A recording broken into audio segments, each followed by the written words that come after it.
Shalom saudaraku yang kekasih di dalam Tuhan.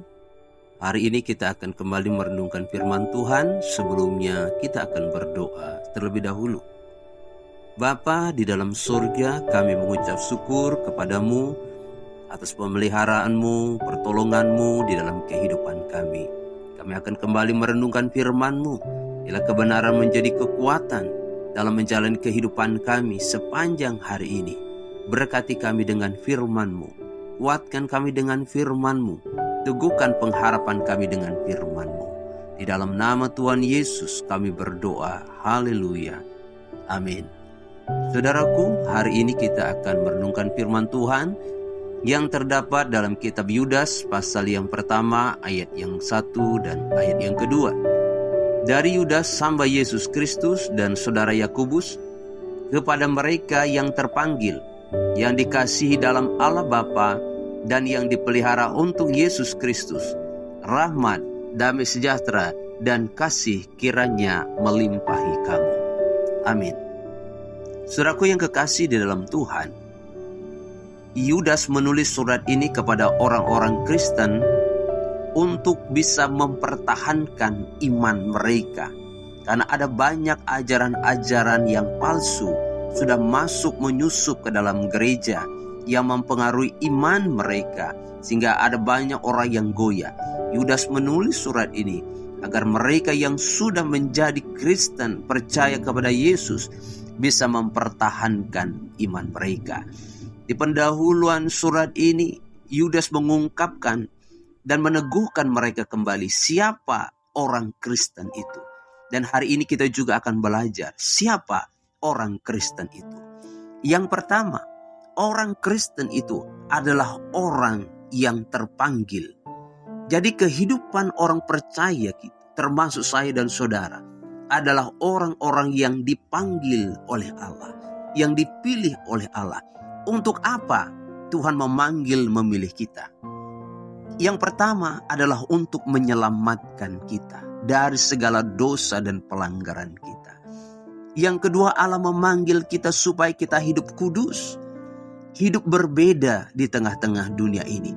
Kita memang masih ada di tengah dunia ini, tapi cara hidup kita, gaya hidup kita harus berbeda. Tidak boleh serupa dengan dunia ini. Allah memanggil kita supaya kita bisa berbeda dan bisa mempermuliakan nama Tuhan. Jadi orang Kristen adalah orang yang dipanggil oleh Allah. Yang kedua, siapakah orang Kristen itu?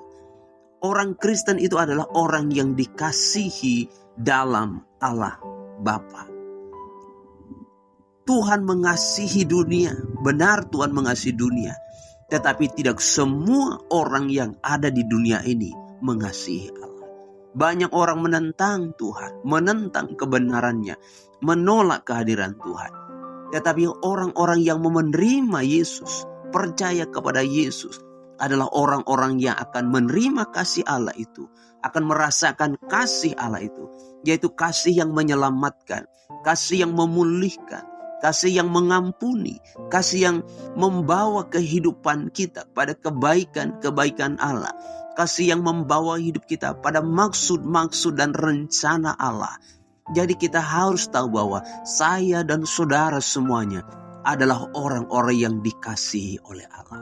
Dunia boleh tidak mengasihi kita, tapi Allah akan tetap mengasihi kita. Dia mengasihi kita dengan kasih agape, dengan kasih yang tanpa syarat. Dia tidak melihat begitu banyak kekurangan-kekurangan kita.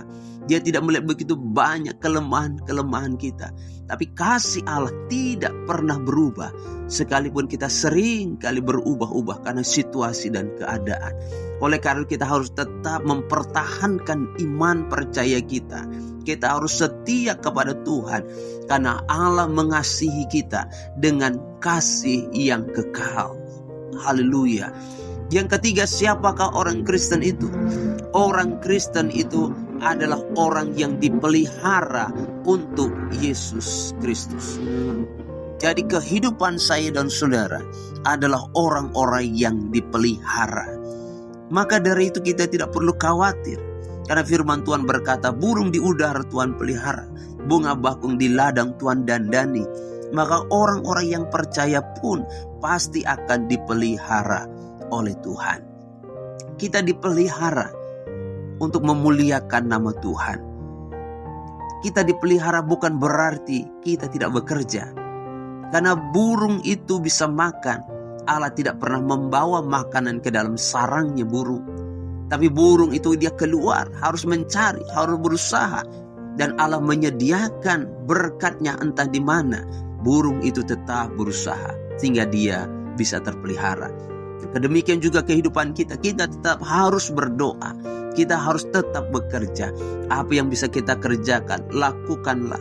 Apa yang kita usahakan, usahakanlah dengan baik.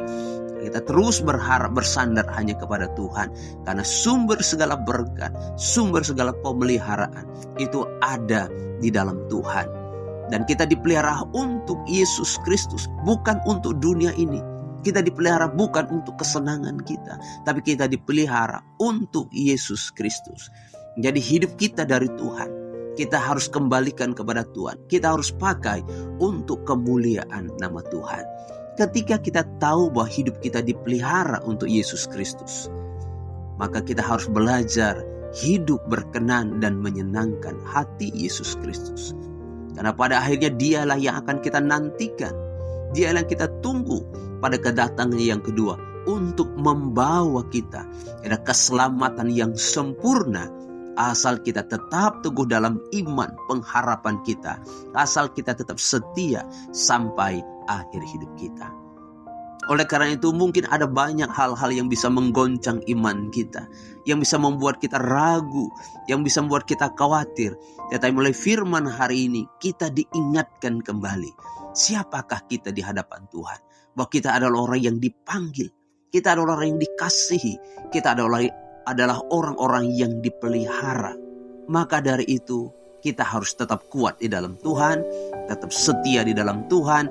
Kiranya Tuhan oleh karya Roh Kudus-Nya akan menguatkan, menghiburkan, dan menopang kita selalu. Tuhan Yesus memberkati. Mari kita berdoa. Bapa di surga, terima kasih untuk renungan firman Tuhan yang boleh kami dengarkan hari ini. Teguhkan iman kami, agar selama kami hidup menghadapi banyak tantangan, banyak hal yang kami dengarkan, jangan biarkan itu mempengaruhi iman kami. Biarlah kami tetap teguh dalam iman percaya kami. Bahkan kami bisa setia mengiring Tuhan sampai akhir hidup kami. Roh Kudus kuatkan kami. Terpujilah nama Tuhan. Ini doa kami, mengucap syukur buat firman dalam nama Tuhan Yesus. Berdoa bersyukur. Haleluya. Amin. Tuhan Yesus memberkati saudara. Jangan lupa dukung channel ini dan bagikan kalau saudara diberkati. Haleluya.